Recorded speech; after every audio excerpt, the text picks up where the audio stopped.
Hello, and welcome to another video. Today we are going to be talking about Christopher Paolini's newest book, To Sleep in a Sea of Stars.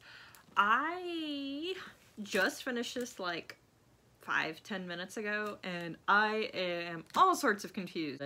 So I figured I'd sit down and talk to you guys and see if we can maybe figure this out together. The plot of this 850-page book is basically a woman discovers an alien life form while exploring a distant planet and accidentally kicks off the start of an interstellar war.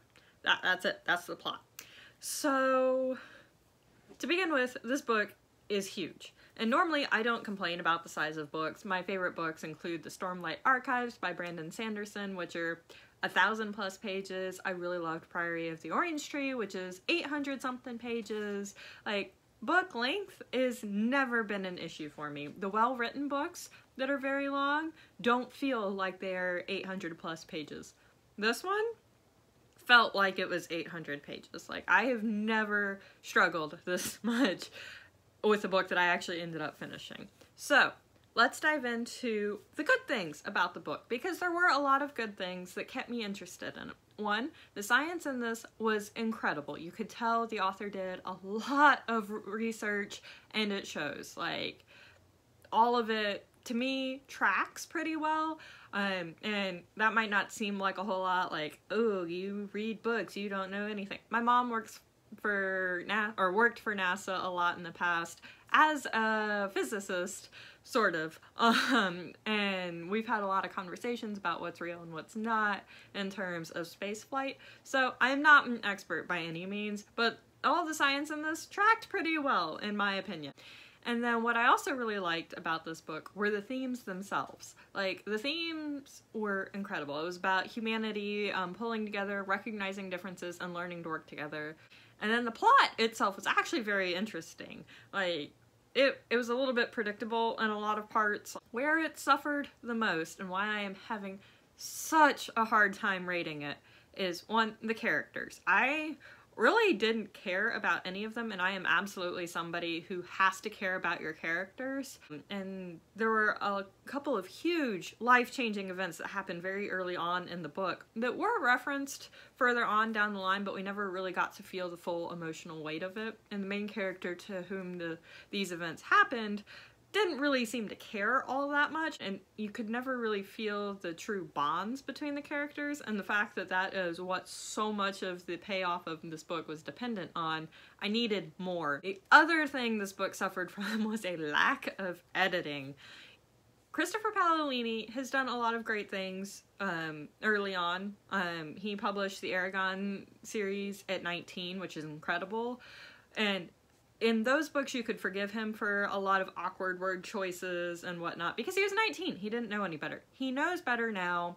His editors should have known better, and there were still a lot of instances where there were things that were overly explained or repeated unnecessarily, or there were just weird tags to sentences that didn't need to be there. And it's all marks of, like, authors who aren't quite as confident in their ability to show things versus tell, and he did a lot of telling instead of showing, and it just got exhausting.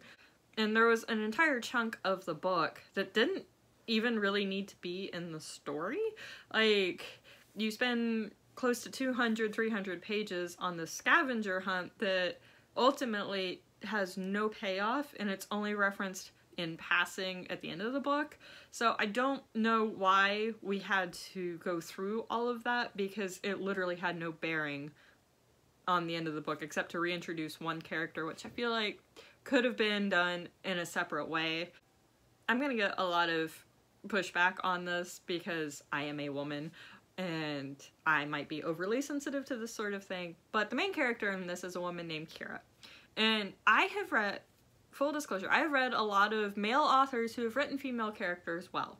However, there have been some notable instances in the past with books such as The Martian by Andy Weir, where famous male authors have stumbled in writing female characters. this was one where where Christopher Paolini stumbled hard, and you could tell this was a female character written by a man. There were just a lot of word choices in here, and a lot of thought processes that Kira went down that I don't want to speak for all women, because all women think differently, and whatnot, but a lot of women would not choose. And there's just certain ways and certain words that you can tell that he could have used something else but did not, and it made me feel very uncomfortable.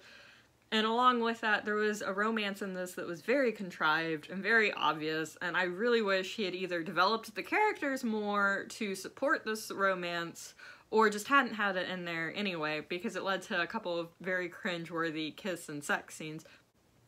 And it just didn't need to be in there, because again, it really didn't add anything to the plot. On the one hand, okay, so how I rate books generally. I rate books based on my overall enjoyment of the book, the overall impact of the book, and whether or not I like the characters. I actually did enjoy this once I got through the initial slog and then got into the meat of what Paolini was trying to do with this. And I thought that the themes of the book worked really, really well. The writing, though, and the characters just suffered so much.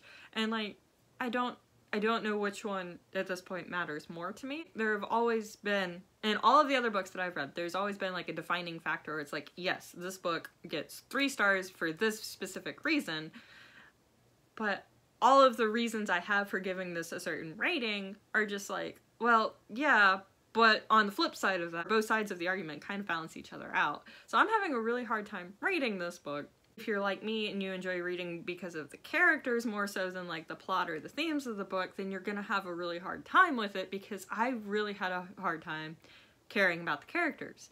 But if you are more into just reading for like the ideas of the books, then maybe, sure, but I have run into very few people who are like, oh yeah, I care about the overall themes of the book, versus like, oh, I have to have that human connection to the story.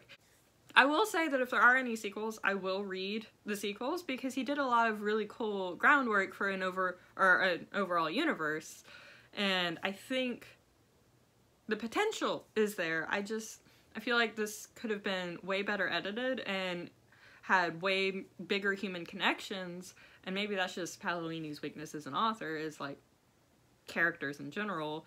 I don't know. It's been years since I've read Aragon, and at this point I don't even know if I'm going to go back and reread them. But I don't know, man. I wish the editor of this had pushed Paolini more than they did, and I wish they had edited a lot of this so it would like feel smoother overall. And then at that point, I feel like I could have given it a 5 out of 5 stars, even with weaker characters, because so much of it wouldn't have annoyed me as much.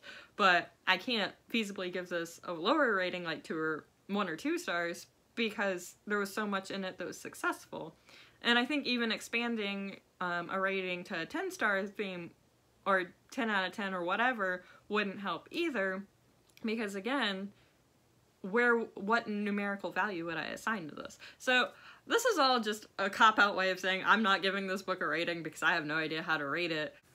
Anyway, if you've read this book, let me know down below. We can talk a little bit more about it. If you have any further thoughts that might sway me to either loving it or hating it, let me know down below. Just try to keep spoilers out of the comments, because I don't know who all is reading the comments that has or hasn't read it, and you would hate it if somebody spoiled everything about a book that you were planning on reading, right? So anyway, feel free to hit that like, subscribe button, whatever floats your boat, and I will see you soon with another video. Have a wonderful day.